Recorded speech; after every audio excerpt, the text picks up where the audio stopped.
And welcome to the Monday, May 23rd, 2022 City Council meeting for the City of Lamar. I'm Mayor Kirk Crespin. You know, this past weekend, despite the cold and the rain and all the challenges we had a great few events that happened over the weekend. The Lamar Days Parade, the Lamar Days activities on Friday night, and the street dance, and all of those kicked off really well. They did a great job of that. We did have our ribbon cutting for the Tesla Chargers that went well as along with that. But on Saturday, they had a full event at the Willow Creek Park with Lamar Days Rod Run. It was a good success, as always. So I just wanted to take a minute to thank everybody that participated in that. Thank to all the community that came in to help support these events. It was very good for our community to see everybody all involved and enjoying the activities. But most of all, I want to thank the Chamber of Commerce for all the hard work that they were doing on this event. They did a great job of coordinating them, and as always, they are to be commended. Ron Cook, the Cook family, and all of his whole team for doing a great job on the Lamar Days Rod Run. I'd really want to thank them. But more importantly, out of everything that happened, the people in the background that worked the hardest that I feel deserves a lot of respect and a lot of gratitude is Rick Akers and his staff with Lamar Parks and Rec. They had everything looking pristine, whether it was at the Lamar community or the Lamar Depot, or if it was downtown at Willow Creek or all along the parade. The city looked good. Rick's guys did a great job on getting everything prepped, and I got to thank them. They outdid themselves this year, so thank you very much. So with that said, Jerry Jenkins had her grandson had an awards ceremony to go to, so she'll be a little bit late tonight, but we will move ahead with the meeting. We'll start off with the invocation with Ray Madison. Ray? Father in heaven, we are so very grateful for the rain that is falling, and we just pray that it will continue all night and into tomorrow. God, we're grateful for the city and for the successful weekend and the good things that are happening in this community. And God, again, I thank you for these leaders, men and women who are willing to serve our community. And God, tonight I just pray that you will give them the wisdom to know the right decisions to make and the right things to do and the courage to do it. That God, you will bless them and their lives and just bless this meeting with your presence and your peace, and may there be a sense of unity in Jesus' name. Amen. Amen. Anne Marie, could you lead us in the pledge? I pledge allegiance to the flag of the United States of America and to the republic for which it stands, one nation, under God, indivisible, with liberty and justice for all.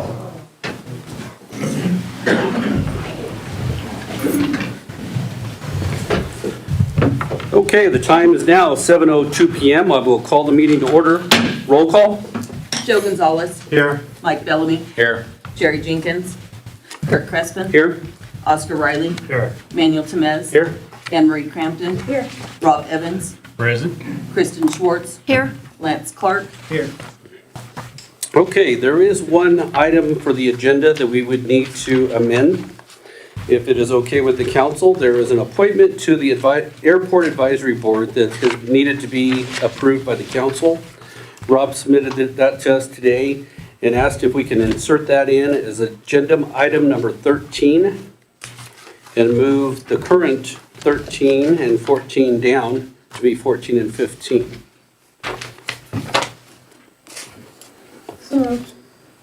Sorry. Okay, we have a motion and a second to approve the agenda insertion. All those in favor signify by saying aye. Aye.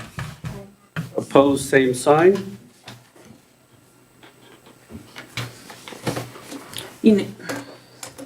Unanimous in favor of? Okay, so we'll move on to the consent agenda. Everybody's had the opportunity to review the consent agenda as submitted. I did not see any items that needed to be taken out to vote on separately. Kurt, I'd like to make a suggestion on the minutes, please. Okay, As I was reading through the minutes, I noticed that one of the two items that we tabled from last meeting didn't give any kind of description as to why we tabled them. If we could start giving a brief description as to why we tabled those on the minutes, that would be great, if that's not a problem.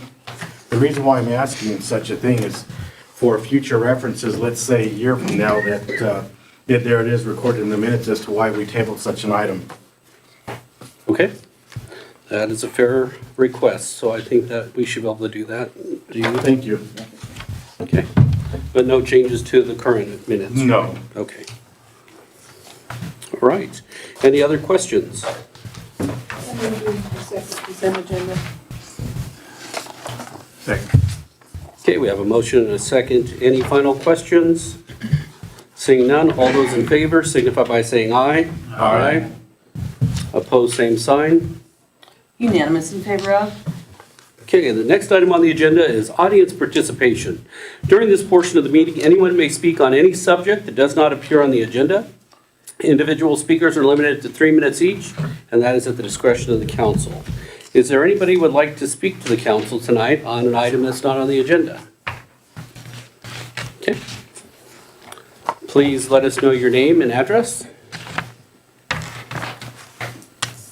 Linda Sturgis, 1001 County Road G, Lamar, Colorado, 81052. I don't know if I have enough for everybody, man. You guys get a share maybe, let's see, no, not bad.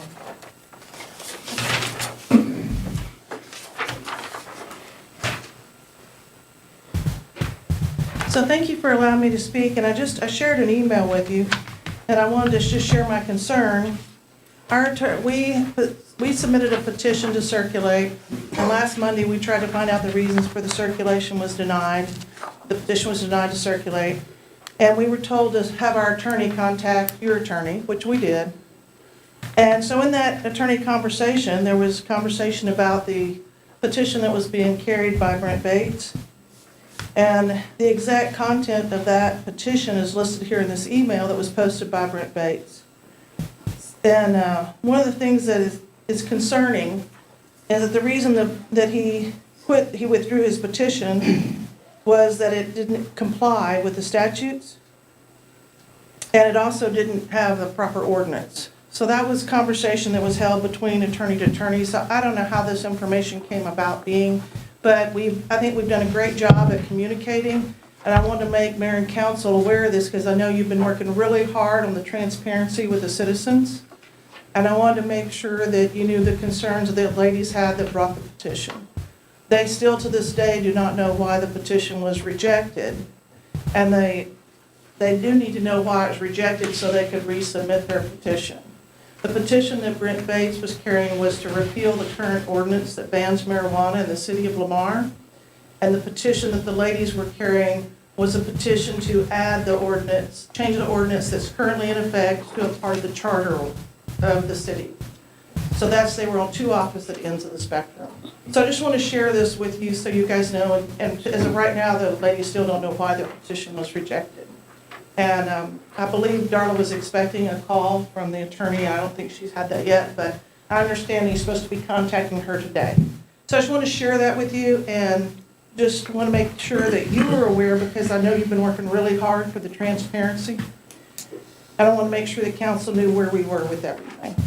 We worked really hard. We enjoyed Lamar Days. We had a float and it got third. So yeah, we had a lot of good participation. It was a lot of fun. Thank you for everything that you do.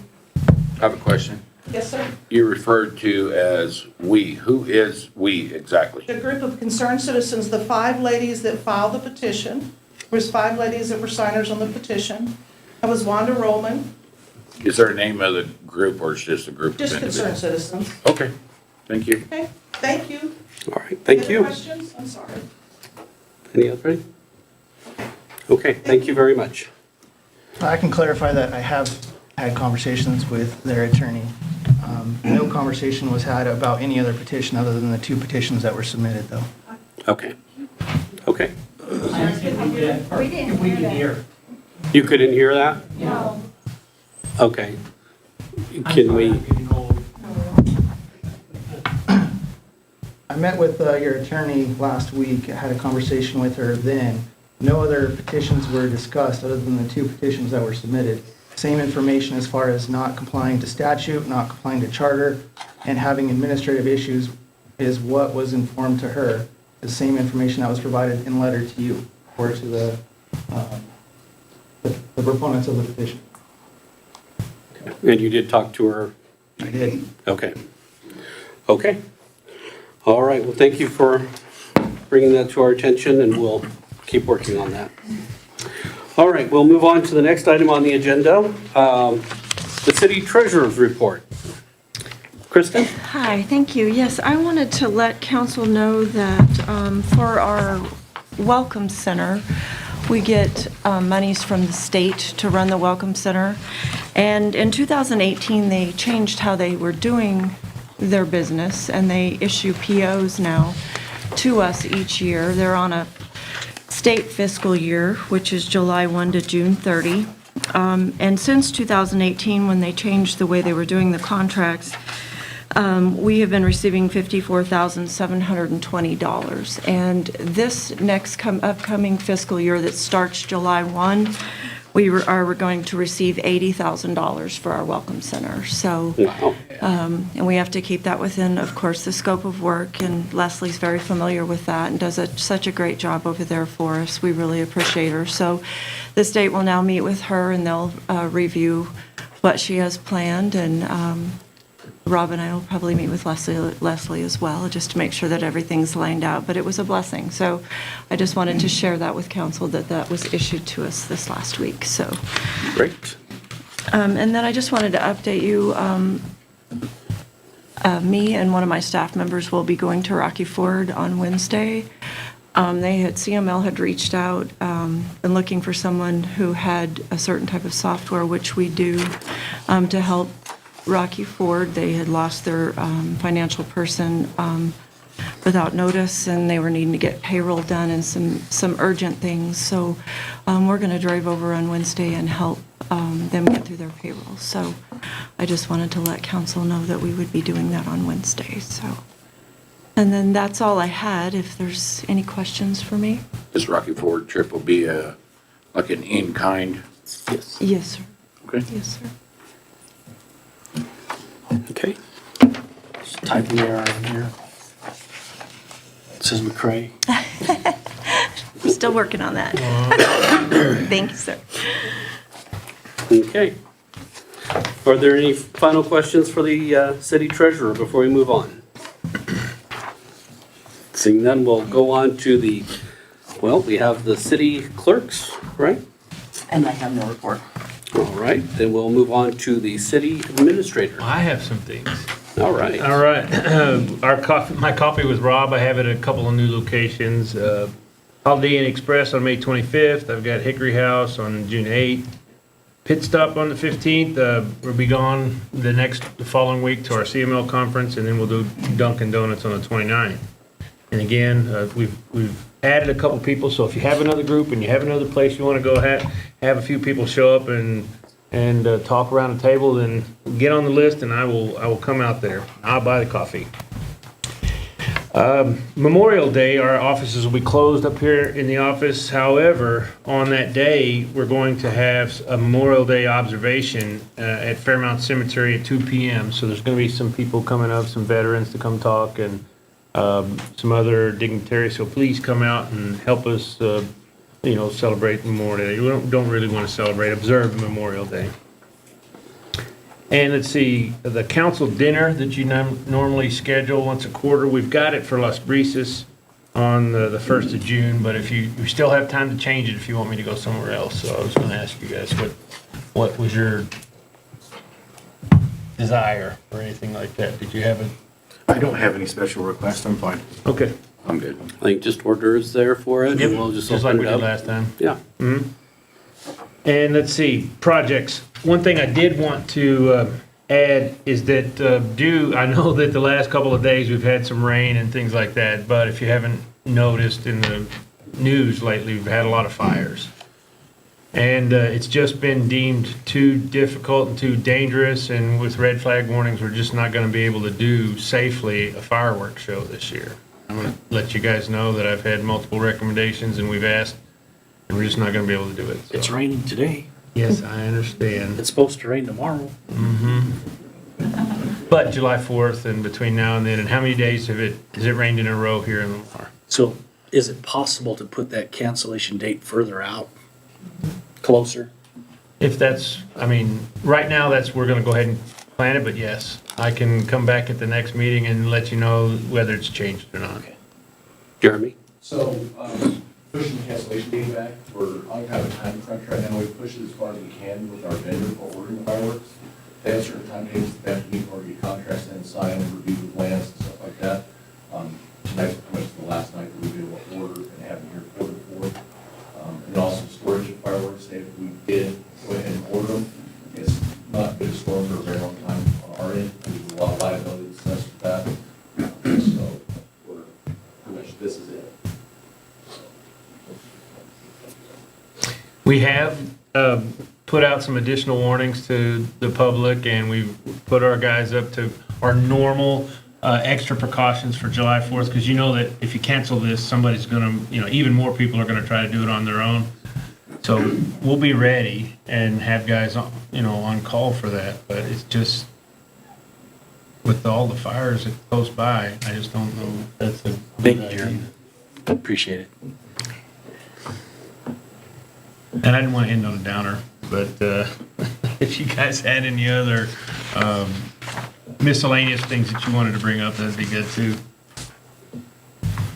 The only other thing I would suggest is on this council dinner or the meet and greet that we're having, if you can get that out on Facebook as soon as possible and get it out to the media and do a press release, because I have to admit, as much as especially during the campaigns back in last November, there was such a big push about getting involved and, the people didn't have a voice and they needed a voice. But yet when we have these events like this, we have a very, very small turnout.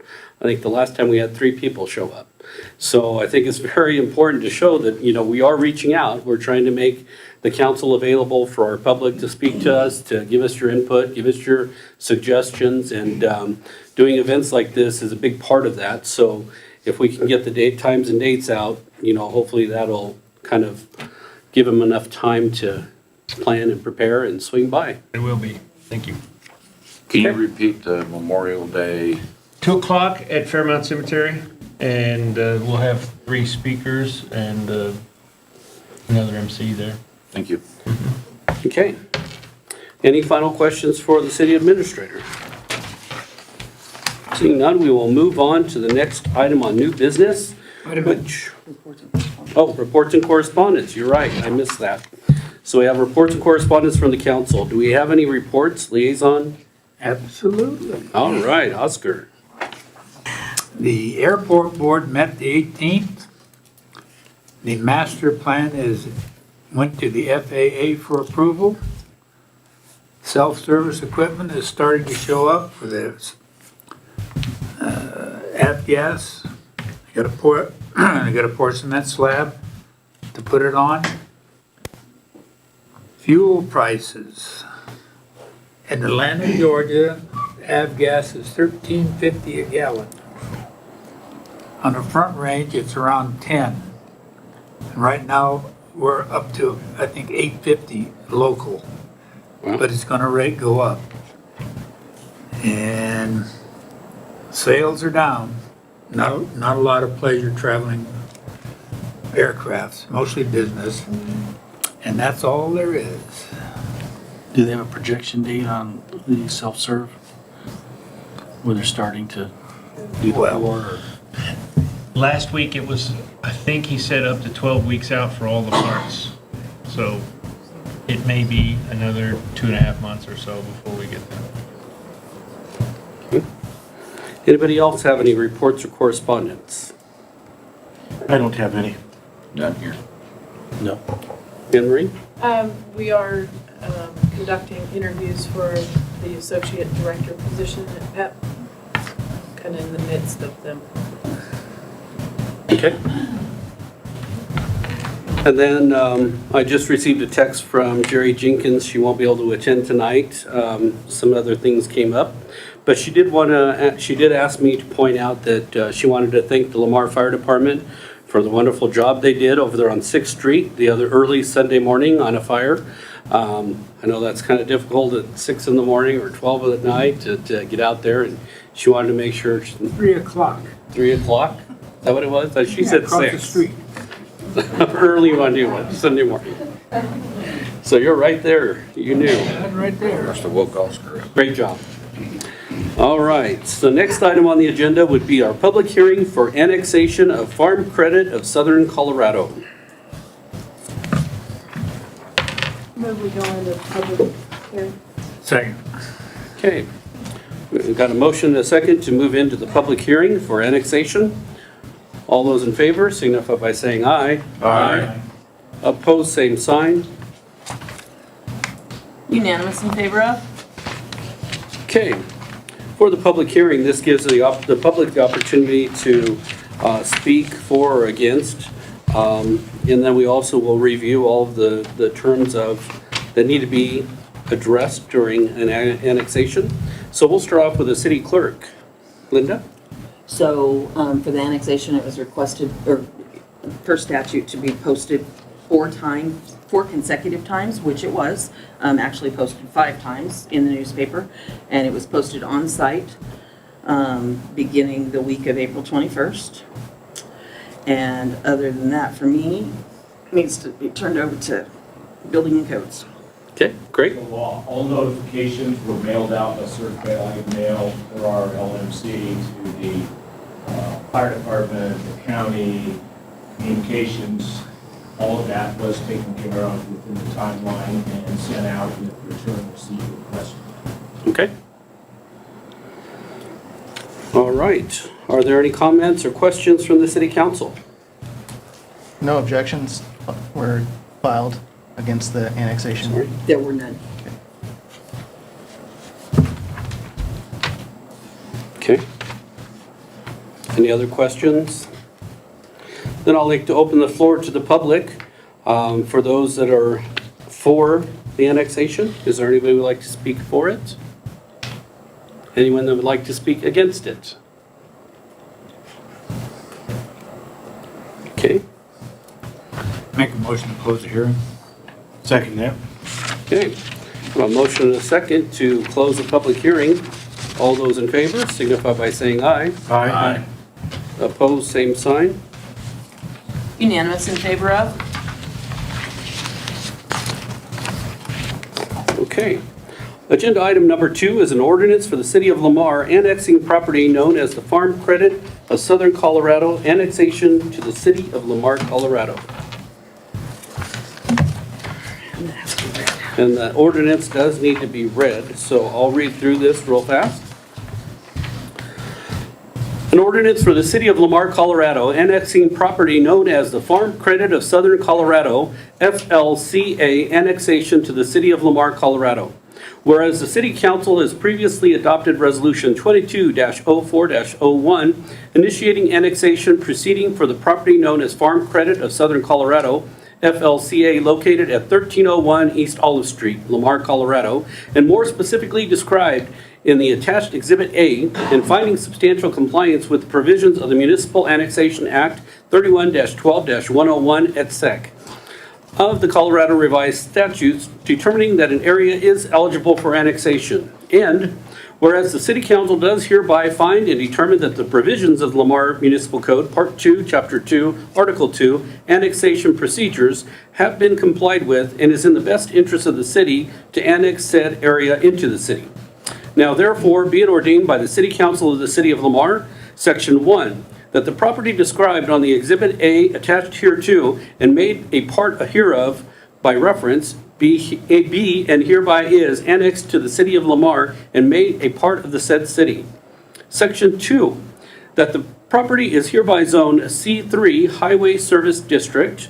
Section 3, that the city hereby consents pursuant to Section 37-45-136, parentheses 3.6, Colorado Revised Statutes to the inclusion of said property into Southeastern Colorado Water Conservancy District. Introduced, read in full, and passed on first reading, and ordered published this 23rd day of May 2022 in accordance with the Home Rule Charter of the City of Lamar. Make a motion to annex the farm credit property. Second. Okay, we have a motion and a second to approve the ordinance to annex in the property. All those in favor signify by saying aye. Aye. Opposed, same sign. Unanimous in favor of? Okay. So it'll come back to the second second reading of the ordinance and for approval, and then it will be annexed in, right? Yeah, so it'll come back in June, and then 30 days after second approval, it will become effective. Okay. All right, moving on to item number 3, Arkansas Valley Conduit Update. Rob? Sir, will we have Bill Long to come up and talk to us about the update? Okay. Looks like you have a whole crew tonight. Well, crew, I'd like to introduce them to you. So my name's Bill Long. I'm president of the Southeastern Colorado Water Conservancy District. I live in Los Animas. I'm the Benton County rep. Joining me today is Jim Roderick, our executive director, Lee Miller, our in-house legal counsel, Leanne Novak, district administrator, Kevin Carney is the at-large rep, which we're fortunate to have the at-large rep from Southeast Colorado. Kevin's from Otero County. And then Dallas May is the Prowers County rep, and he wasn't able to make it this evening. So we have a little bit of exciting news since the last time I saw the mayor. We'd like to share with you, and then a couple of other issues, and then Lee Miller will just do a very, very short presentation. We have a specific request or invitation to the city of Lamar. So as of today, we have federal appropriations totaling more than $50 million to start the construction of the Arkansas Valley trunk line. We expect construction on the main trunk line to begin in late 2022 or early 2023, and the construction will actually start at the Pueblo Airport. I think the only thing that would have any chance of slowing this start of the construction up would be a supply chain issue, but we don't foresee that at the moment. Same with the federal issues, the district submitted an accelerated construction plan to the Bureau of Reclamation in December that would cut the construction time of the Arkansas Valley Conduit in half, with the ABC being completed through Lamar in 2029. The Bureau has indicated their support of the accelerated construction plan, and we fully expect that funding for the ABC trunk line will be substantially increased, utilizing funds available from the federal infrastructure bill that was passed 3 or 4 months ago, whenever that was. The Bureau has an additional $1.6 billion a year in annual funding for the next 5 years, which is about doubling their normal budget, and it's primarily for construction projects. So it's very, very positive. We've met with Bureau folks from the Loveland office, the Billings office, which is our regional office, and as well as Jim and Leanne and I were in Washington, D.C. 2 weeks ago to meet with the Bureau of Reclamation there. So again, they fully support what we're trying to accomplish, and they believe they have the funds to help us get there. The second issue, so to be clear, the federal government is paying for the trunk line, which will start near the Pueblo Airport, ends right here at Lamar, pretty much at your water treatment plant. And you were folks from other fortunate ones, there are delivery lines and spurs that come off of the trunk line that will serve the other communities. Your community is really the only one that is right there, right at the trunk. But so the Arkansas Valley, or the Southeast District and the conduit participants are responsible for the construction of the spur and delivery lines. I think it's been 2 years ago now, the Southeast District secured a $100 million loan/grant funding opportunity from the Colorado Water Conservation Board. So 90 million of that is loan, 10 million is grant. So that will pay for the spurs and delivery lines, but you folks need to know there are other opportunities for grants that we continue to pursue, because we think we can, the lower we can, the lower the repayment obligation is, the better for all of us. So that's our continuing goal. Another thing that we're doing right now is we're working with all the communities to look again at their delivery and spur line needs, so we can hopefully further reduce the cost and be more efficient. We've been fortunate in a couple of cases, but Pueblo County is the most obvious one. The trunk line will go, the first section will go to Boone and Avondale, and Pueblo County has obligated their ARPA funds, American Rescue Funds, to do the spur lines there. So that's been a great help. Engineering is starting right now on the spur, delivering spur lines that will be necessary to build to the communities. Again, you folks from other portions. We are here tonight, though. Well, first, let me offer this to you. It's a complicated, complex project. We would be more than happy to come back to a work session or a smaller group of you to really get into in-depth questions, if you have those, to better understand how things will work.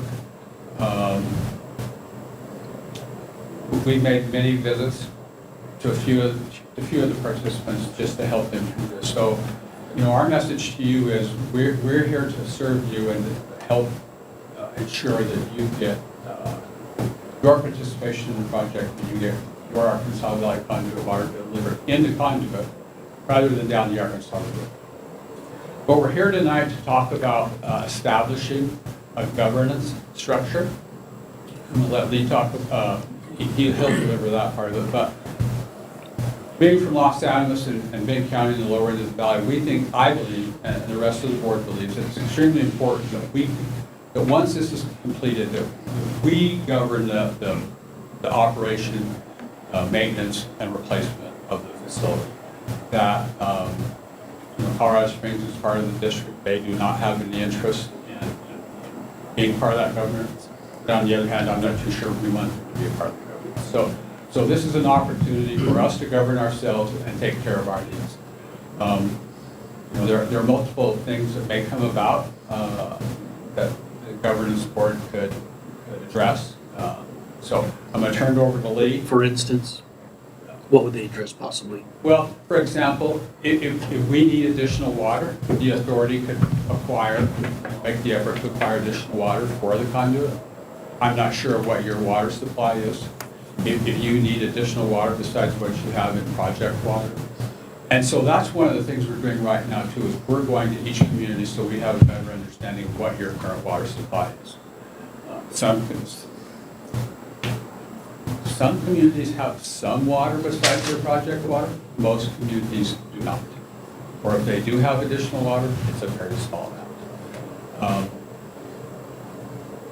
And I will say to bring the subject up, but it's something you'll hear about sooner or later. There's a threat on we get our water from the West Slope. It's Colorado River. So there's talk based on what's going on with the ongoing drought that there could be a call on the river that would impact all of us who import water from the West Slope, which is most of the communities on the Front Range, 500,000 or 600,000 acre feet.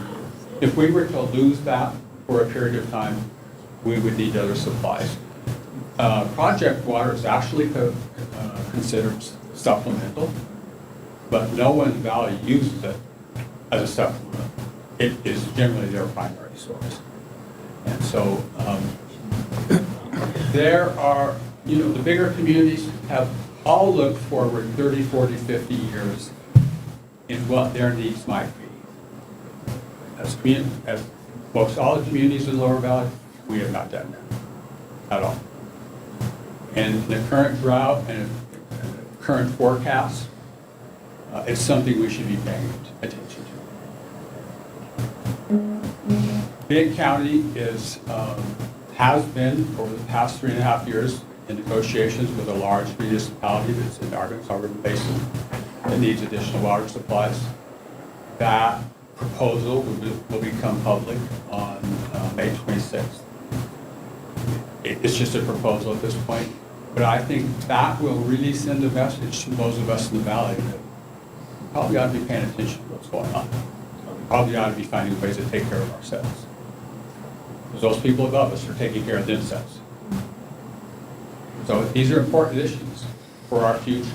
And I think more importantly, they're important issues for our children and our grandchildren. We're depending upon project water now. This is part of the Bryan County, Arkansas project. a project President Kennedy signed the legislation in Pueblo for in 1962. That this idea of the Friar Project came well before 1962. But my point is, there were folks 100 years ago, or 80 years ago, thinking about the future, which is our reality, ours. So in my opinion, anyway, we need to be thinking about the future, because people planned for us before we were even here. So, again, we would be more than happy to come back and see you again if we need to, really get into the weeds, because it is a complicated issue, it's a complicated project, and it'll take us all working together to meet these needs and make the project successful. We've worked Jim Broderick and I worked diligently, and Kevin, I guess just as long as the county commissioner, we've been working extremely hard the last 20 years to get us to this point with the federal government and federal funding. And I can honestly tell you, a year ago, it was a completely different conversation. So we need to take advantage of this opportunity today with the federal funding. It may never come again. Their portion is about $500 million. The federal government is they're paying for it. We just need to figure out how we're going to got to it. So with that, Lee wants to talk to you folks about the governance. We have a meeting scheduled for June 15th. And he's only going to take about 10 more minutes of your time. I don't know what it would take, but I think that meeting you were talking about, maybe coming down and being able to talk with us a little more in depth would be something that I would like to see happen. Sure, and if you want to do that as more of an informal work session, I mean, I really think we would probably need an hour or two. Okay. I'll try to arrange a work session, and we'll be in touch to do our work session. We're flexible on time, if daytime or evening, we'll make it work. Okay. Okay? Thank you. And this is Mr. Miller, Lee Miller, our in-house legal counsel. Thank you. Good evening. My name is Lee Miller. I'm the general counsel for the Southeastern Colorado Water Conservancy District. So this is the second pipeline to be built as part of the Frying Pan, Arkansas project. The original one was the Fountain Valley Pipeline.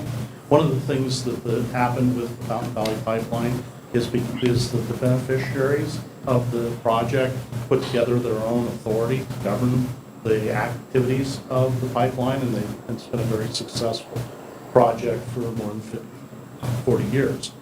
As we looked at the project, the Southeastern District has done a lot of work over the last couple of decades, as Mr. Long talked about, to make sure that this project could be a reality. We're now at a place where reality looks like a reality. We're actually talking about construction schedules. We're talking about moving dirt. We're talking about getting this project underway. So now it's time to have that discussion about what's the future of the governance of this particular project look like. Using the model that the Fountain Valley Pipeline, Fountain Valley Authority put together for us, we think that this is a really promising way to address the future governance of the project. The Arkansas Valley Conduit has 39 different participants in it. Some of them are governmental, local governmental entities. Others are private, nonprofit corporations or mutual companies of various natures. It's a little bit of a challenge to try and figure out how you're going to put together a governance for 39 different things. What we are proposing and what we'd like to have a meeting with the folks in the Conduit participation group is setting up an authority that generally has as its representatives the counties in which the Arkansas Valley Conduit runs through. And then also, because of the unique nature of cities like Lamar that are home rule cities, bringing the home rule cities into the discussion about the creation of the authority.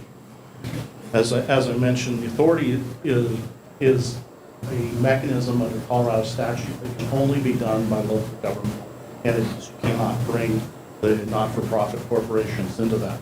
But again, try and find that balance of representation along with being able to work in a framework of multiple participants and various operations. We wanted to see if we could maybe have a discussion about the idea of utilizing the counties as representatives for the participants, both local government and the nonprofit corporations within their county area. So what we're doing is basically inviting all of the county governments and the home rule cities to a meeting, as Mr. Long mentioned, on June 15th at 9:30 a.m. at the Otero Junior College to start the discussion about what is the participating local governments feel about this idea of governance, how they like to see it. What do they think are some of the challenges or some of the expectations that would go with that?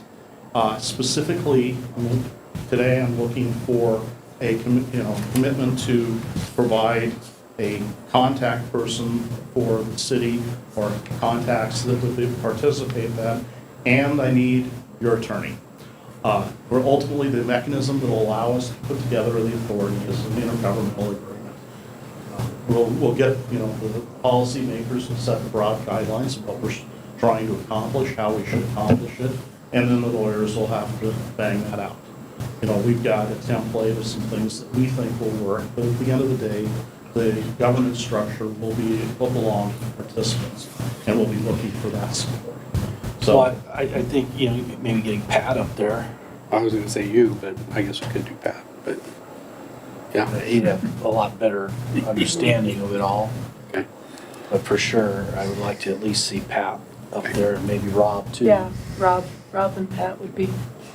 Yeah, so we can find somebody for you there. Fantastic. And like I said, so this is, I'm not here and I'm not throwing out a proposal. What I'd like to do is to have a dialogue with all of the entities that we've invited to say, here are the things that we see in the structure that need to be addressed, and try and get some buy-in on that. And I have draft documents. I'm not throwing it wide open and say, well, okay, we'll sit here in a big room for 20 hours and draft something. We'll start with a draft and then we'll see where that goes. But really want to make sure that the first thing that we do is have a dialogue. Make sure that the people that are going to participate in this believe in what we're doing, have an opportunity to contribute to what we're doing, and have that really positive dialogue. Because at the end of the day, everybody who comes into the authority is going to have to buy into it or it's going to be successful.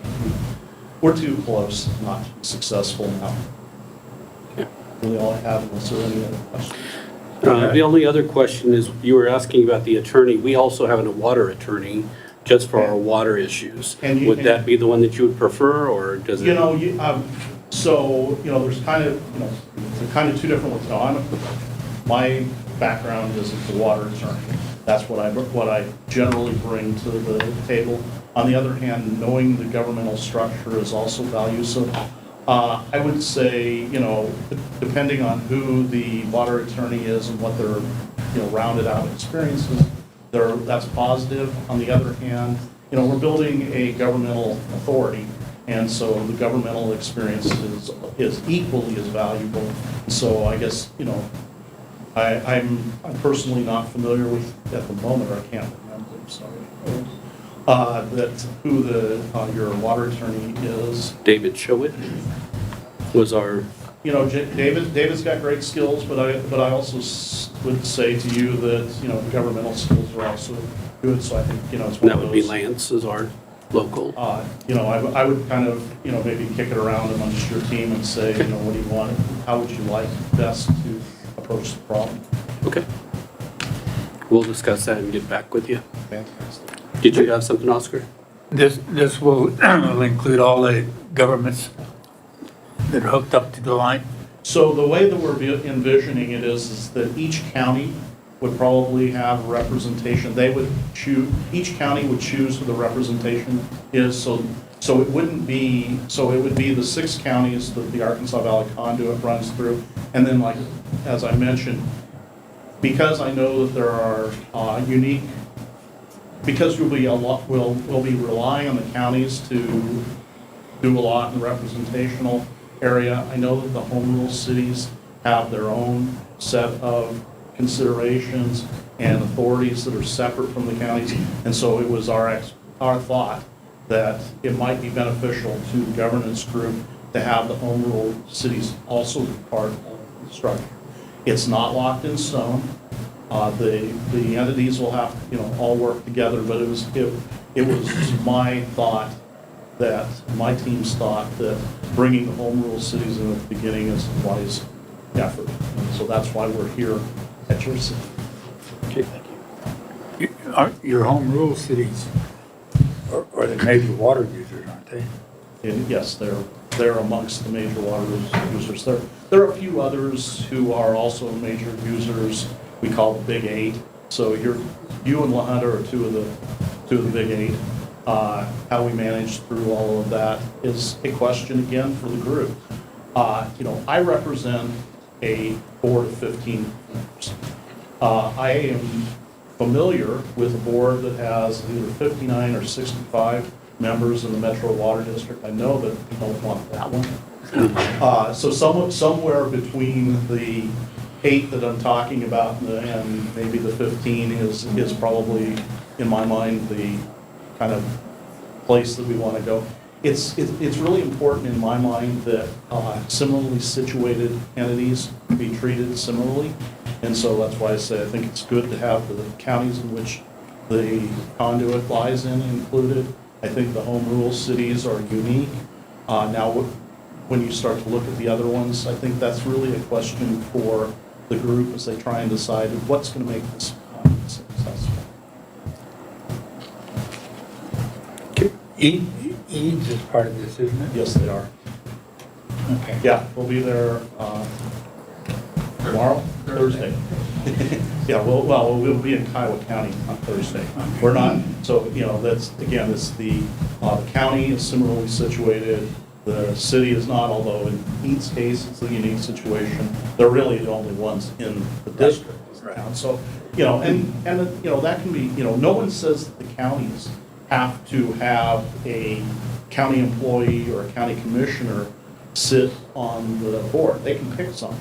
Kiowa County could choose to have the water director for EADS or someone who sits on the public utility boards or something. So again, that's, my expectation is that those are the kinds of things, how each one county does will, one, be broadly framed out in the intergovernmental agreement, creating the authority, and then specifically handled by the communities themselves.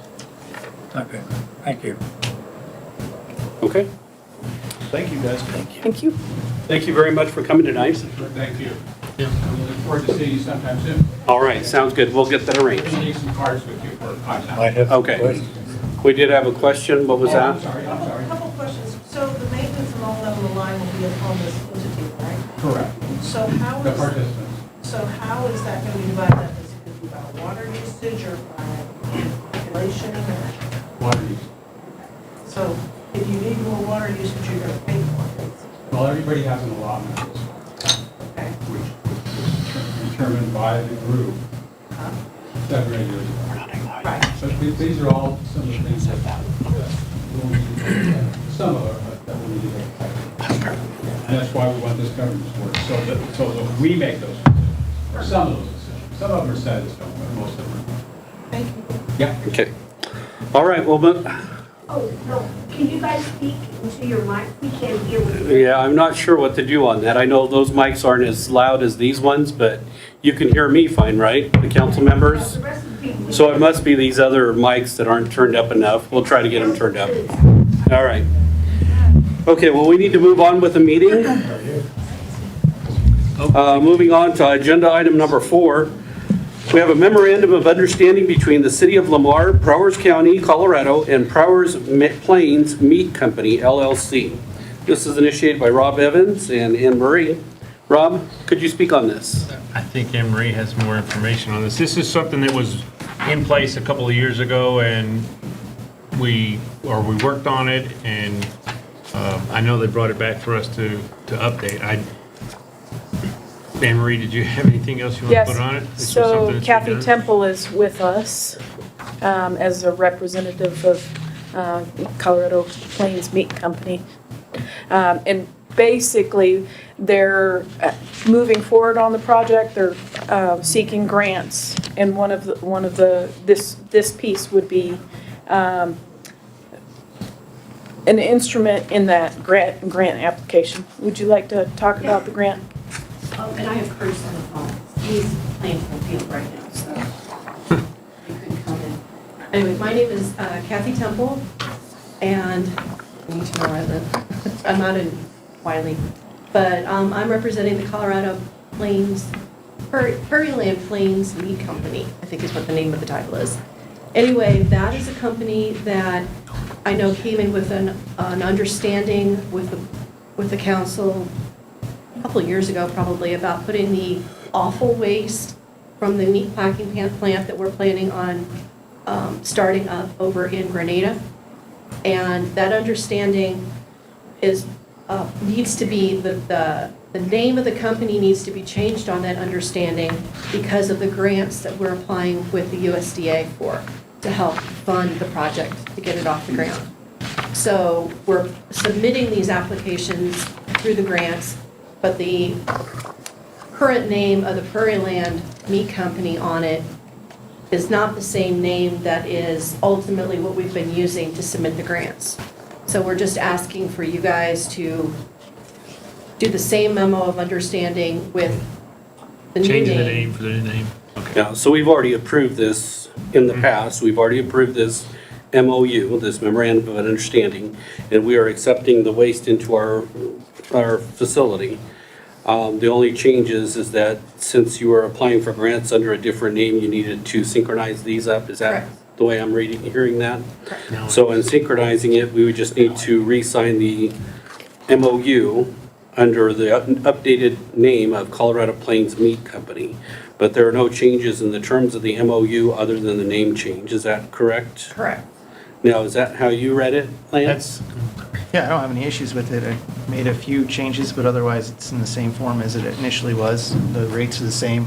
I sent this to Pat as well. He didn't have any issue with it. Okay. And it wasn't dated, so we added some dates to it. Not that that would stop it from moving forward. It was just a strange agreement with no dates in it. Yeah. So, okay. So the original MOU is gonna go away, and this will actually replace it. It replaces it, Yes. Okay. but actually it was never approved, They said that they. right? Probably wasn't correct back then, but either way, it's simply a memorandum of understanding. It's not a binding contract to anything else. We just entered into these understanding agreements. Can you, I'm not a huge fan of, but okay. they work for this purpose. Okay, So they need to approve it? thank you. Okay. Is that what we're after? Any other questions? He's good with it. Okay. I move we accept the revised agreement. Second. Okay, we have a motion and a second to approve the revised agreement as submitted with the update of Colorado Plains Meat Company LLC. Are there any final questions? Seeing none, all those in favor signify by saying aye. Aye. Opposed, same sign. Unanimous in favor of? Okay, thank you very much for attending. Next item on the agenda is appointments to the Public Safety Board. Ordinance was approved back in June of 2014 for 2021, establishing the Public Safety Board. Rob, would you like to move on with this? Yes, sir. We had 4 people, basically, that we have applied and have been passed through our checks and said they're, one of them is Ms. Jenkins is the council liaison, but we have 3 other ones that applied and they did background checks on them, said they're ready to go. We need to get started on the bylaws, and we need to have our first meeting and get this stuff started. I know this was done last June, so I wanted to go ahead and get so we could schedule their first meeting and get moving on it. Something that the council had passed last year. So we had Diane Anderson, Robin Hunter, Matt Bizak, and Jerry Jenkins would be members of the board. So we're approving 4 of the 5. We don't have a 5th application at this. 3 of the 5. Actually, Jerry's is a liaison, right? But, no, they're actually on the board. Would she have to apply as Says well? member. I don't think she has to apply, it's just an appointment by the council. Just as an appointment? Ooh, she wouldn't be. She wouldn't be a liaison. No, Is she a voting member? She would be voting. It's the two people that I have, the police chief and the fire chief, are non-voting. Okay, all right. Just making sure I understood that. Just need to know terms. Okay, I move we approve Diane Anderson, Robin Hunter, Matthew Bizak, and Jerry Jenkins as members of the Public I have Safety something I'd Board. like to bring up first. okay. Good. On Diane Alexander, with her Anderson? Anderson, with her having a relative on the police department, would that be a conflict of interest for her to be on this board? He doesn't work for us, so that's. Oh, so that's null and void? Correct. Thank you. Okay, You need a second? yes, we need a second. Yeah, second. So according to the notes, it says we're supposed to specify terms. Okay, Does that have to be staggered? and the terms, we had 5 members that should be appointed for 4-year staggered terms. And the initial appointment of the board shall provide 3 members to be appointed for 4-year terms and 2 members that should be appointed for 2. So there are 4 that are up for vote tonight. We could do those as the staggered 4-year terms. Yes. That's what I'm. Is that what you would like to amend your motion to? Okay, Second. and we have the second for that. Are there any final questions? Seeing none, all those in favor signify by saying aye. Aye. Opposed, same sign. Unanimous in favor of? Okay. Next item on the agenda is to schedule a public hearing for the special event permit for the Sand and Sage Roundup. This was initiated by Linda. Sand and Sage Roundup applied or put in an application for a special event permit for the beer garden at the Sand and Sage Fair, August 11th, 12th, and 13th. And I'm just asking to schedule that public hearing for June the 13th. So moved. Second. Okay, we have a motion and a second to set the public hearing date for the Sand and Sage Fair Roundup special event permit on June 13th, 2022.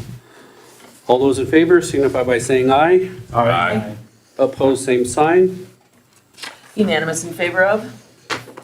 Next item is to schedule a public hearing for the transfer of ownership retail liquor store license for Coronicas Inc., DBA Coronicas Liquor Store. Linda? Okay, so again, we've had Mr. Daniels submit an application for a transfer of ownership for his current liquor store due to a family, they got a divorce. He got the liquor store, so he needs to put in a transfer of ownership. And again, I'm requesting to do a public hearing on June the 13th. So moved. Second, yeah? Okay, we have a motion and a second to schedule that hearing for June the 13th as well. All those in favor signify by saying aye. Aye. Opposed, same sign. Unanimous in favor of? Okay. Next item on the agenda is contract with Purple Wave for online city auction. This is initiated by Kristen McCray, Kristen Schwartz, Christian our city Schwartz. treasurer. I know, I didn't get that either, so it's my fault. Thank you. Yes, we are ready to do another auction. And Purple Wave had sent over this agreement. It's the same one that we signed the last time. We have a few items up for auction this year. And we wanted to go ahead and get them put on an online auction. We don't want to wait as long as we did before. As soon as we get a pile of items, we'd like to go ahead and put them on the online auction. So I'm just asking council to approve this agreement with Purple Wave.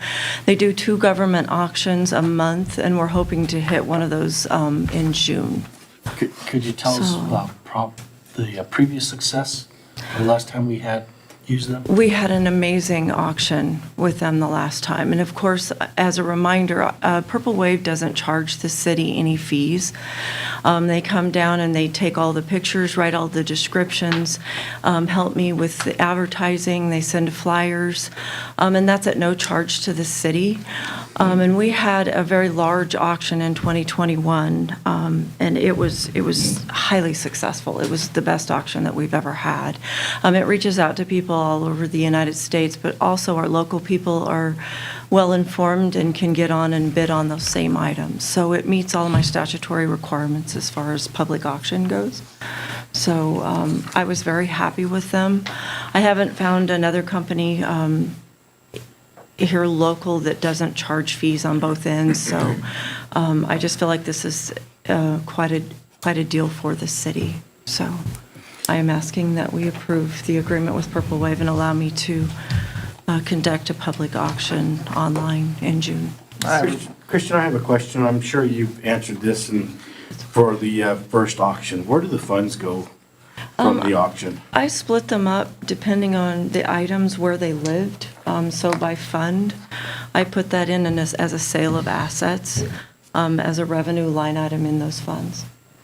So if it comes from the street department, it goes back to the street department. It comes into the general fund for the street department. There's one sale of assets, and we've allowed them to now budget, some monies to get things from like the CDOT auction and different things like that. But it does come in as a revenue line item in each fund where that particular asset lived. Okay, thank you. And it's audited as such. We keep those funds separately as a sale of asset item in the revenue line items. It's a separate line item. Okay. And you have reviewed the contracts? I've reviewed it, I don't have any issues with it. Same contract we did a year ago. Did you have a question, you said? No. Okay. Did I answer your question? You did. Okay, so. Thank you. You're welcome. I move to approve the contract with Purple Wave. Second. We have a motion and a second to approve the contract with Purple Wave. All those in favor signify by saying aye. Aye.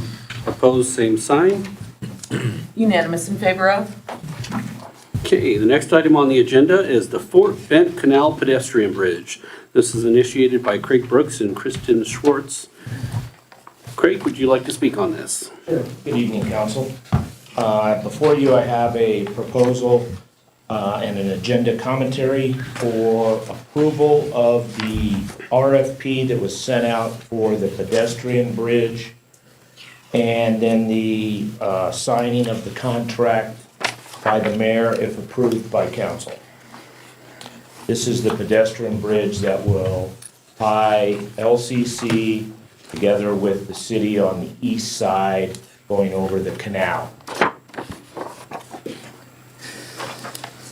Is there a distance between the curb and that bridge?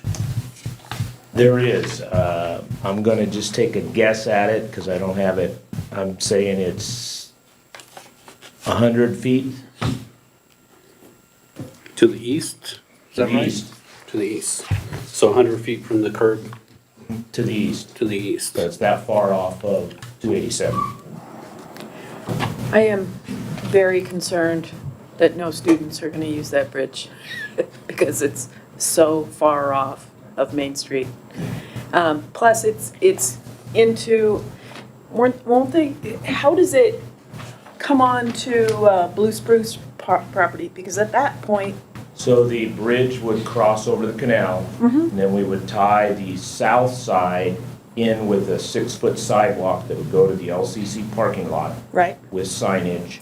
And then they would come off the bridge on the north side and then kind of make it's not a 90-degree turn, but it would curve back towards 287, tying back into the rest of the sidewalk project that would go north on 287.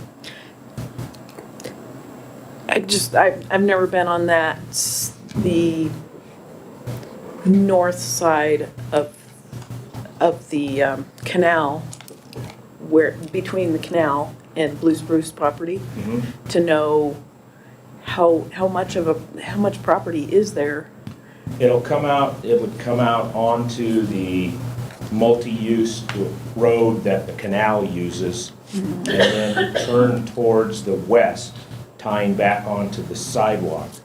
Under the new CDOT revitalization of this third or fourth section of 287, their intent is to move the curb to the west a couple of feet. So we'll pick up a couple more feet to help with the sidewalk there.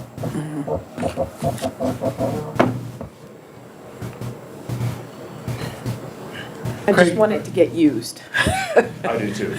I'm sorry. I have a question. Yes, sir. Now, on that property there on the north side of the canal, is that, I'm assuming that's city property? Some is city property, some is the canals. We have approval from the canal that we've gone to, and it's been part of the package all along. Okay, wonderful. So where we're, I'm sorry, to where we're gonna put the sidewalk at to go back Correct. into 287? Yes. Okay. Another question that ties into Joe's, as far as maintenance on the canal. So they're gonna be on this sidewalk with maintenance equipment, backhoes? Sidewalk is gonna be 6 inches thick, which will support the tractors and trucks that they put on it when they do that. Is there gonna need to be a fence or something to keep the college students from thinking it's their personal diving board to dive into the canal and swim? Is there any, you see where I'm going with this? No, the bridge is a pre-manufactured bridge that comes out of Wisconsin/Pennsylvania, somewhere in that area. And it comes with side rails that are 5 feet high, and it's enclosed all the way across the canal. You have to have water in the On canal. both sides. Yeah, and the other thing, I mean, right now, there's only, what, the 2-foot 2 foot. railings on the sides of it, so. So there's gonna be some type of signage to try to divert pedestrian traffic from the college to this sidewalk, maybe?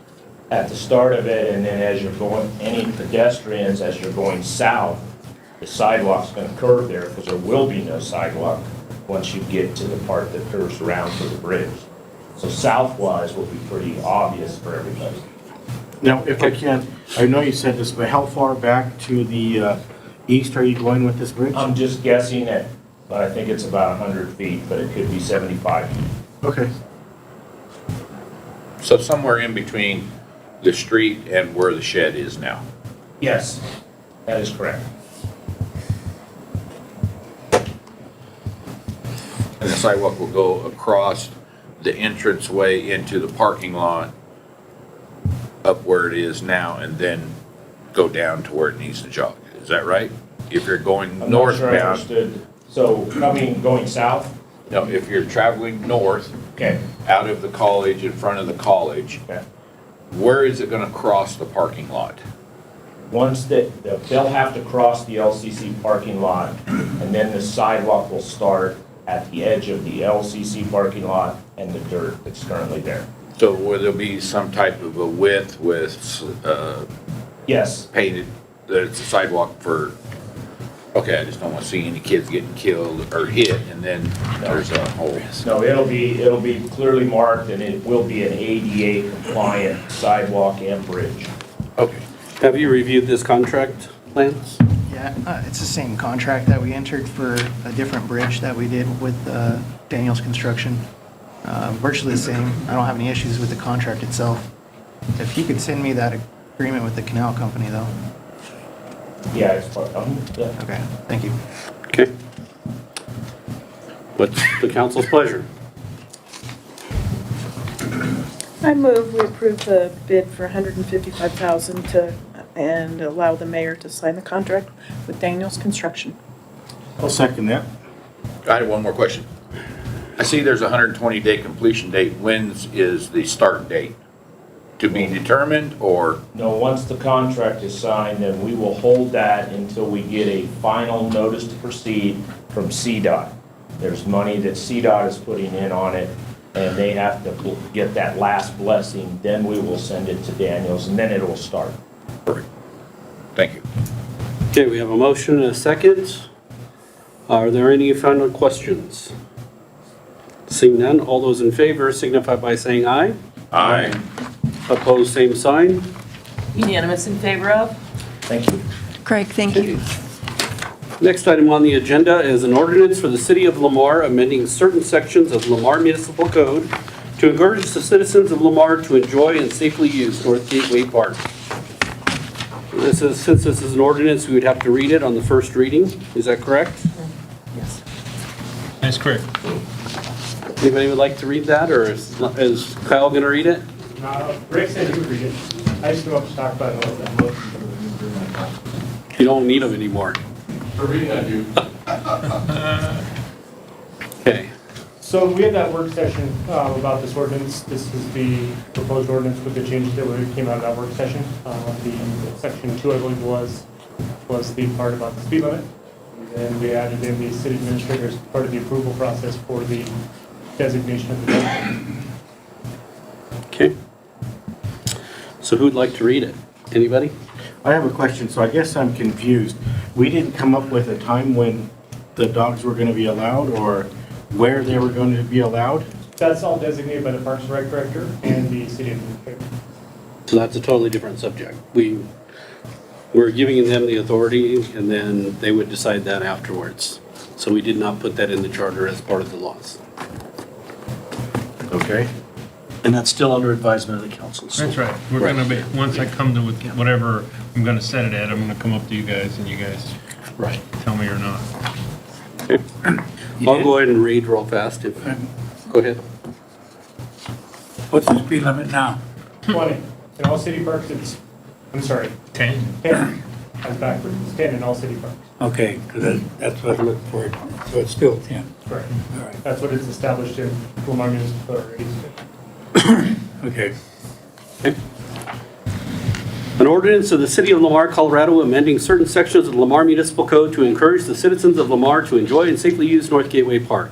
Whereas the City of Lamar encourages its citizens to utilize the park in the City of Lamar, and whereas North Gateway Park is an open space which allows the citizens to enjoy nature, engage in fishing, and provides exceptional place to exercise while enjoying nature, and whereas there are currently restrictions in place which can inhibit citizens from enjoying North Gateway Park. Whereas North Gateway Park shall be defined on the property recorded to the Prowers County Clerk and Recorder as reception numbers 533719 and 533720 on April 30th, 2013. And whereas the city administrator and the director of the Department of Parks and Recreation shall designate a specific off-leash area for dogs at North Gateway Park, and now therefore be it ordained by the City Council of the City of Lamar, Colorado as follows. Part 1, the City of Lamar, Colorado Municipal Code is hereby amended for the addition of a subsection to be numbered Chapter 4, Article 3, Section 4-57D, which subsection reads as follows. D, subsections A and C of the Section 457 shall not apply to dogs at any park or designated off-leash area within the city's limits of the City of Lamar. Part 2, the Lamar, Colorado Municipal Code is hereby amended by the addition of the section to be numbered Chapter 20, Article 3, Section 20-75, which section reads as follows.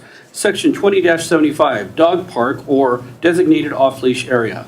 In any dog park or off-leash area designated by the city administrator and the director of the Department of Parks and Recreation in which dogs are permitted without leashes as provided in Section 4-57D, it is unlawful for any person to, 1, to intentionally, knowingly, or recklessly lead, bring, or release any type of species animal into or upon a dog park or designated off-leash area, or 2, to fail to obey and all posted rules, regulations, and guidelines for use of the dog park or designated off-leash area, or number 3, to bring a vicious animal as defined in Section 4-1 to this code into a park or designated off-leash area. Part 3, the Lamar Municipal Code is hereby amended by the addition of subsection to be numbered Chapter 14, Article 7, Section 14-167E, which subsection reads as follows. E, subsection A2 of this section shall not apply to individuals utilizing the designated archery range in accordance with any or all posted rules, regulations, or guidelines located at North Gateway Park.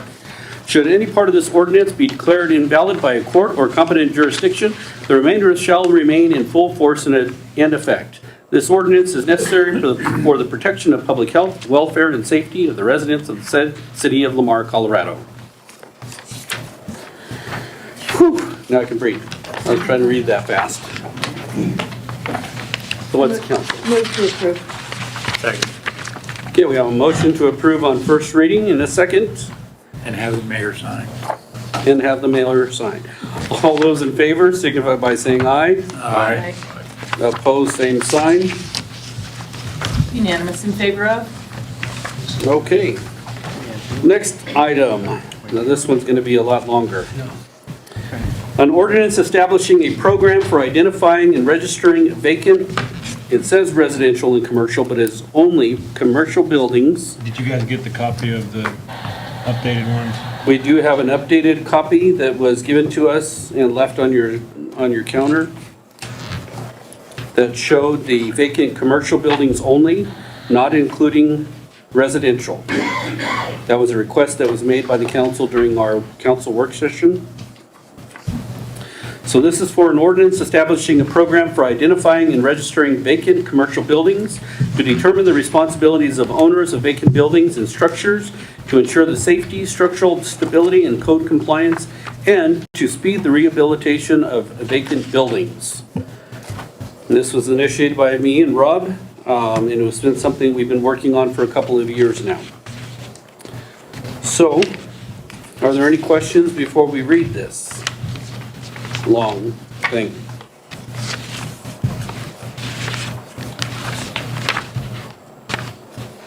Who would like to read? I'll read the first page. You'll read the first page? I'll follow. And then we'll just kind of go page by page. How's that? Okay.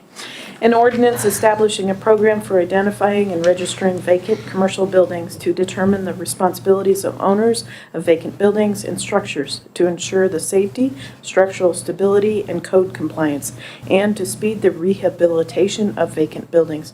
Whereas the city of Lamar has a growing number of vacant commercial buildings and structures, and whereas vacant buildings and structures pose a significant health and safety threat to the residents of the city in that they are, in most cases, structurally unstable, not secured properly, are dilapidated, and harbor vermin that carry diseases that are harmful to people, and whereas the city council finds that it is necessary and in the best interests of the citizens of Lamar to regulate these buildings and structures by instituting a registration program to allow the city to inspect said properties and mandate code compliance, and whereas the city council recognizes the economic burden these types of buildings and structures bring to the city, and if left to deteriorate, they place in an undue and unnecessary hardship on the adjacent property owners and decreases the property values and saleability of surrounding buildings and structures. And whereas the city council has found that the City of Lamar Municipal Code should be amended as provided for herein. Now, therefore, be it ordained by the City Council of the City of Lamar, Colorado as follows.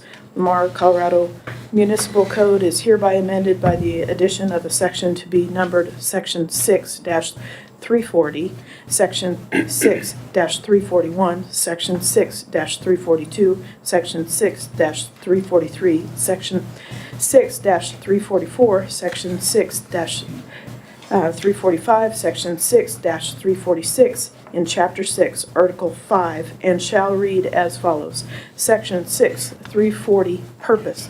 The purpose of this ordinance is to establish a program for identifying and registering vacant commercial buildings, to determine the responsibilities of owners of vacant buildings, to help protect the health, safety, and welfare of the citizens by preventing blight, protecting property values and neighborhood integrity, avoiding the creation and maintenance of nuisances, and ensuring safe and sanitary maintenance of dwellings, commercial and industrial buildings. Further, it is important for the city to be able to contact owners of vacant properties for property maintenance, fire safety, and police purposes. Shifting the cost of burden from the general citizenry to the owners of the blighted buildings will be the result of this ordinance. Section 6-341 definitions, unless stated otherwise, herein the following terms shall, for the purpose of this ordinance, have the meanings indicated in this section. 1. Commercial vacant buildings mean a building currently located in the commercially zoned areas in the city of Lamar. 2. City official means the city administrator, city building inspector, fire chief, chief of police. 3, evidence of vacancy means any condition that on its own or combined with other conditions present would lead a reasonable person to believe the property is vacant. Such conditions include, but are not limited to, overgrown and/or dead vegetation, accumulation of newspapers, circulars, flyers, and/or mail, past due utility notices and/or disconnected utilities, accumulation of trash, junk, and/or debris, broken or boarded up windows, abandoned vehicles, auto parts or materials, the absence of window coverings such as curtains, blinds, and/or shutters, the absence of furnishings and/or personal items consistent with habitation or occupation, current owner's interest in the property has been foreclosed, statements by neighbors, passers-by, delivery agents, or government employees that the property is vacant. 4, owner means an individual, co-partnership, association, corporation, company, fiduciary, or other person or legal entity having a legal or equitable title or any interest in any real property. 5, securing means such measures as may be directed by the city official or his or her designee that assist in rendering the property inaccessible or unauthorized persons, including but not limited to the repairing of fences and walls, chaining, padlocking of gates, and the repair or boarding of doors, windows, and or other openings. 6, unoccupied means a building structure that is not legally occupied for a total of 30 days or more in any period of 364 days.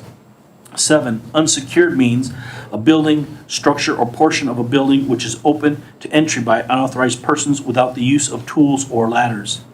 8, vacant buildings means one or more buildings excluding government-owned buildings which is an unoccupied or unsecured or unoccupied and secured by other than normal means or unoccupied in an unsafe building as determined by the building and planning department, or unoccupied and having utilities disconnected, or unoccupied and has housing or building code violations, or illegally occupied, which shall include loitering and vagrancy, or unoccupied for a period of over 180 days and having an existing code violation, or unoccupied with a mortgage status of abandonment, deceased or foreclosed, or unoccupied or abandoned by the property owner or shown to be vacant based on the evidence of vacancy. You want me to read? Section 6-342, vacant building registration. Any vacant building which is vacant or shows evidence which would cause a reasonable person to believe it is vacant is, by this section, required to be registered with the city. 2, the owner of the vacant building and the city shall be responsible for registering the property with the Building and Planning Department by complying with the registration and inspection fee requirements under the applicable timeframes provided in this section. Annual registration with the city shall be required. 3, the owner shall register with the Building and Planning Department not later than 90 days after any building located in the area zone for commercial use in the city becomes vacant, a vacant building, and not later than 30 days of being notified by the Building and Planning Department of the requirement to register based on evidence of vacancy, whichever event comes first. 4, the registration shall be submitted on forms provided by the Building and Planning Department and shall include the following information supplied by the owner. A, the names and addresses of the owner or owners legally responsible for the care and control of the property. B, if the owner does not reside in Prowers County, the name and address of any third party who the owner has entered into a contract or agreement with for property management. By designating an authorized agent under the provisions of this section, the owner is consenting that the third party is authorized to receive any and all notices relating to the property in conformance with any and all ordinances. Okay. Want me to take over? Yeah. C, the names and addresses of all known lien holders and all of the parties within ownership interest of the building. D, a telephone number where a responsible party can be reached at all times during business and non-business hours. E, a covenant that a city official or designee will be permitted to inspect the property, including any building or structure situated thereon, in accordance with the chapter, and at such reasonable times upon reasonable notice as determined as necessary by the city official. F, an explanation as to the reason for the vacancy of property. Number 5, the owner shall submit a vacant building plan which should meet the approval of the city official or authorized designee. The vacant building plan at minimum must contain information from one of the following 2 choices. If the building is to be demolished, a demolished plan including a proposed time frame for demolition, which includes starting within 90 days of acceptance of the plan, does not exceed 1 year in duration. B, if the building is to be returned to its appropriate occupancy or use pursuant to the existing zoning classification, a rehabilitation plan for the building and the grounds must be submitted. The rehabilitation plan shall not exceed 12 months from the time the building is obtained, unless the city administrator or the authorized designee grants the extension upon receipt of a written statement from the owner detailing the reasons for the extension. Any repairs, improvements, or alterations to the property must comply with applicable zoning, housing, historic preservation, or building codes, and the property must be secured during the construction. Number 6, all applicable laws and codes shall be complied with by the owner. The owner shall notify the building planning department of any changes in information of their vacant building registration within 30 days of the change. If the plan or timetable for the vacant building is revised in any way, the revision must be in writing and approved by the city administrator. There should be no fee to update an existing registered owner's current information. The owner and subsequent owners shall keep the building secure and safe, the building and the grounds properly maintained in accordance with the applicable zoning, property, and building codes. A new owner shall register or re-register the vacant building with the building and planning department within 30 days of any transfer of ownership interest in the vacant building if the vacant building continues to remain vacant after transfer. The new owner shall comply with the approved plan and timetable submitted by the previous owner until any proposed changes are submitted and approved by the city administrator. The failure of the owner of the vacant building to obtain a deed for the property or to record the deed with the county clerk and recorder shall not excuse the property owner from registering the property. 10, failure of the owner or owners of any subsequent owner or owners to maintain the building and premises that result in remedial action taken by the city shall be grounds for revocation of the approved plan and shall be subject to any applicable penalties provided by law. Section 6-343, inspections.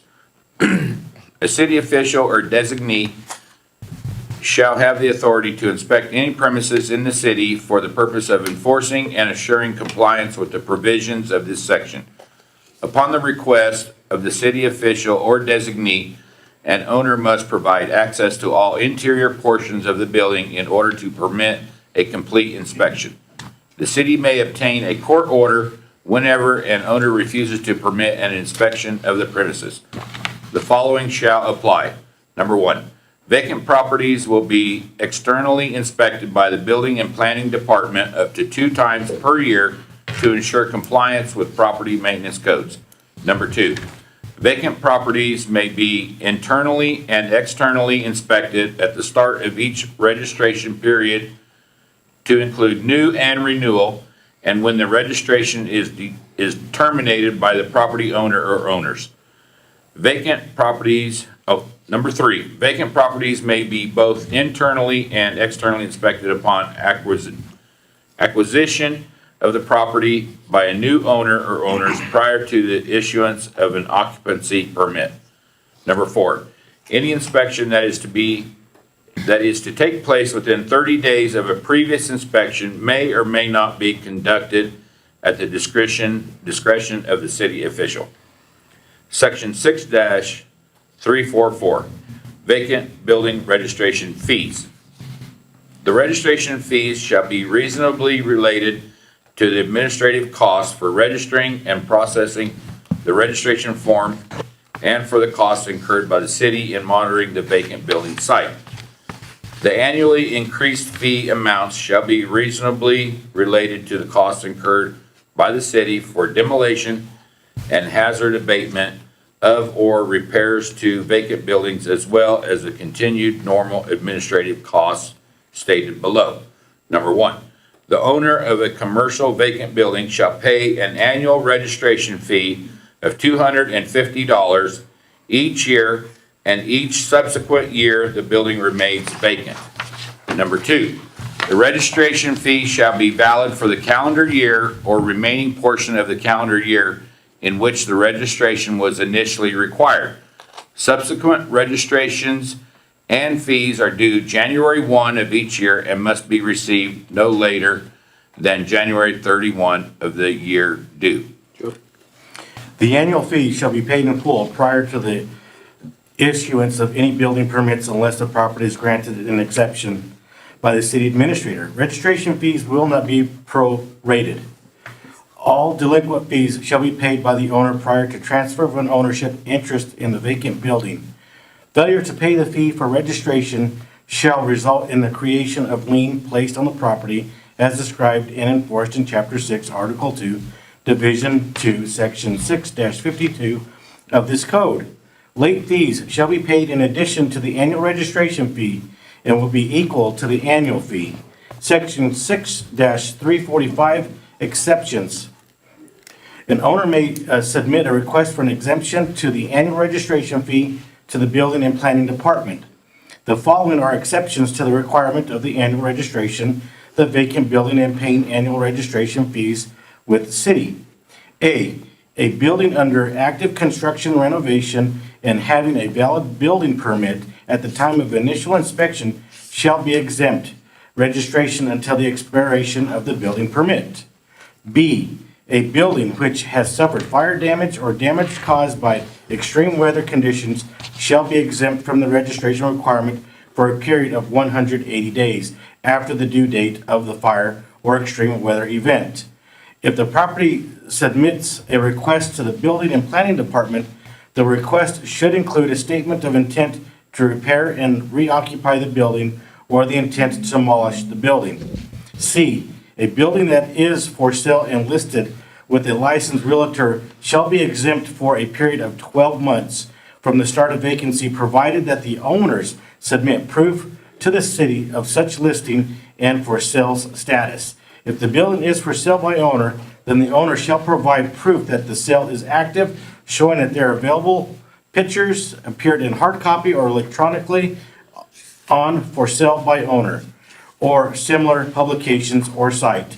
The city expressly reserves the rights to request any other documentation that will provide proof that the building is actively for sale by owner. I can pick up from there for the last page. A building that is, D, a building that has been granted an exemption pursuant to the following provisions. Any owner of a vacancy building must request an exemption from the provisions of the section by filing a written application with the Building and Planning Department.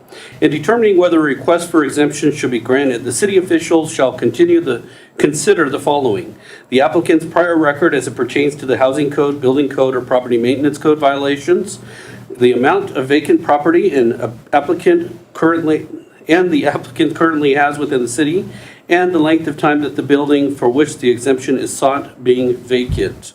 Violations: it shall be unlawful for any owner or owners of record of property in the city to violate any provision or requirement of this section. In addition to any penalties prescribed to this city code and applicable state law, a penalty shall be applied as follows. The first offense would be a written warning. The second offense would be a $100 fine. Third offense would be a $200 fine. And the fourth offense and each offense thereafter would be a $300 fine. Any person, firm, or corporation that violates any portion of this section shall be subject to prosecution and/or administrative enforcement. Conflict: all ordinances, resolutions, bylaws, and regulations of the City of Lamar in conflict with the provisions of the ordinance are hereby repealed. Severability: if any section, paragraph, clause, or provision of this ordinance shall be held invalid, unenforceable, or of no legal effect by a court of competent jurisdiction, the invalidity of such section, paragraph, or clause shall not affect any other provisions of this ordinance. Introduced, read, full, passed on first reading and ordered published this 23rd day of May. 23rd or 24th? 23rd. Okay, council, that would be the first reading.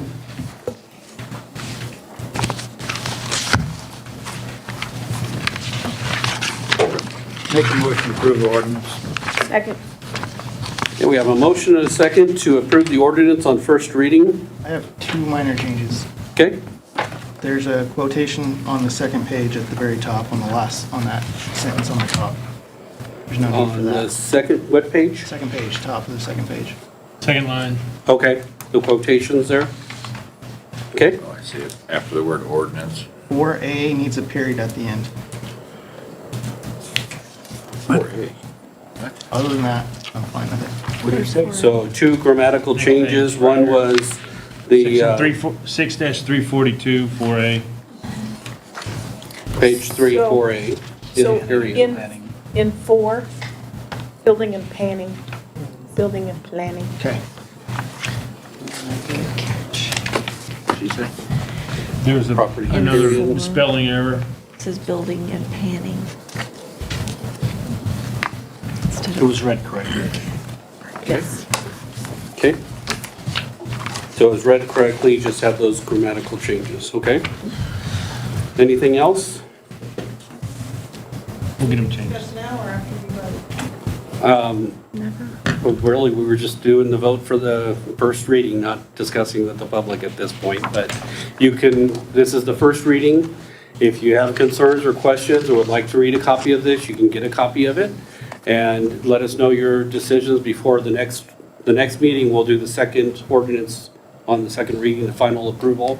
So if there's any changes or corrections, you can discuss it at that time. If you're going by Robert's rules, which I'm assuming that's what you go by, and usually there's a motion, a second, and open for discussion. Right, discussion amongst ourselves, not for the whole public as a town hall meeting. So we would open it up for discussion, but it would be a discussion amongst ourselves. I think we have So this, do we have a motion, is that right? yeah, and I think we had it on as a work session last meeting too. We did have a work session at the last meeting that was open to the public for everybody to be involved in. So we did have an hour-long work session at the last meeting on this topic for that reason, so that we can have discussions with the public. So do we have a motion and a second? Is that correct? Yep. Are there any final questions? Any further discussions? Seeing none, all those in favor signify by saying aye. Aye. Opposed, same sign. Did I miss? Joe? Unanimous in favor of? And we can get you a copy of that so you can read through it if you'd like to, or anybody that wants to get a copy can contact the city and get a copy of that. So, Is that revised from the packet, right? Yes, we Yes. took out the residential part. okay. Next item on the agenda, we have item number 12, which is discuss taking action on agreement with Southeast Colorado Mini Storage. This is with Ivor Hill for 700 East Parman, or the property work that he did there. I brought this back in because as we can tell, Ivor has been working very diligently on this project. This week, when we had renewed his agreement, he had put down $10,000 as earnest money to show his intent to complete this job and get it done, and we would release this money as soon as he was complete. Has he met with you, the city building inspector? Ivor has not met with me, but I have met with his people, and they have, I've been over there multiple times, and they have completed the outside of the building itself. All the windows are in, the trim is up, roof is completed. He has doors that are securely locked in place. They aren't the doors that are going to go in the house, but they are good, decent doors. He was holding off on that part. But as far as the building itself and the things that were required for him to do on that, he is complete. Okay.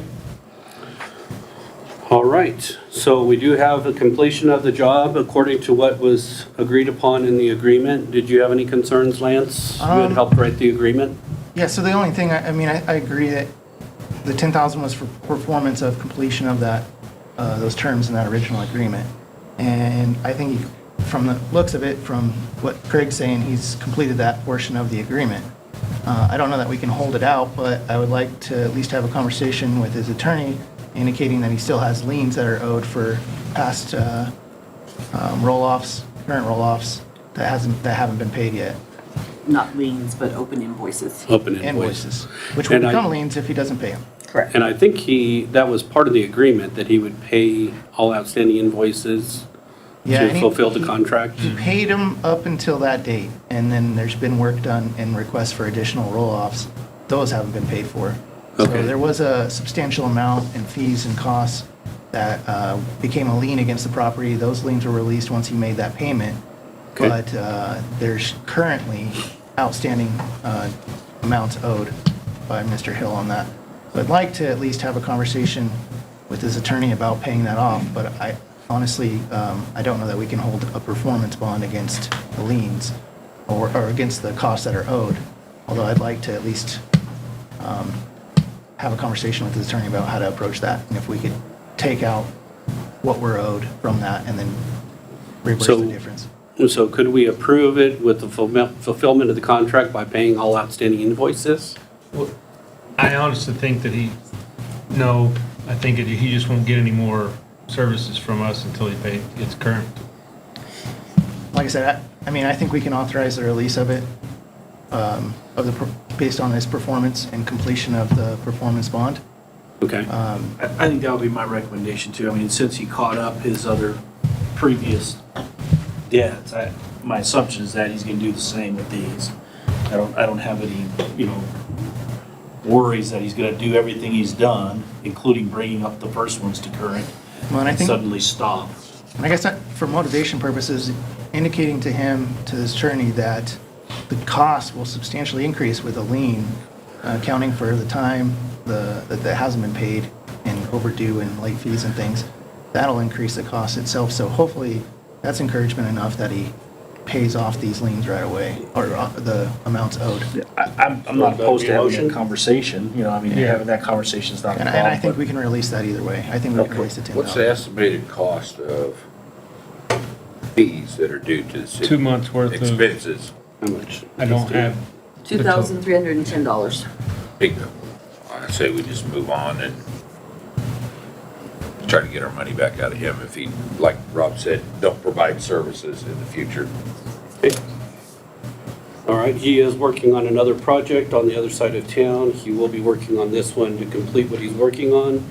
And he has intents of a larger project over the next year with multiple housing developments. So I'm sure there'll be plenty of time and opportunity where he's going to need our assistance and cooperation on providing services. So, Manuel, did you want to make a motion? Is it based upon a that? motionable action? It just says discussion.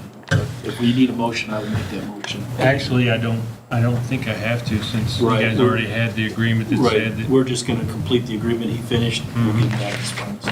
But I'd still like to make the conversation with him. Yeah, I'll reach out. I'll send an email tomorrow and So we're just providing direction, not formal.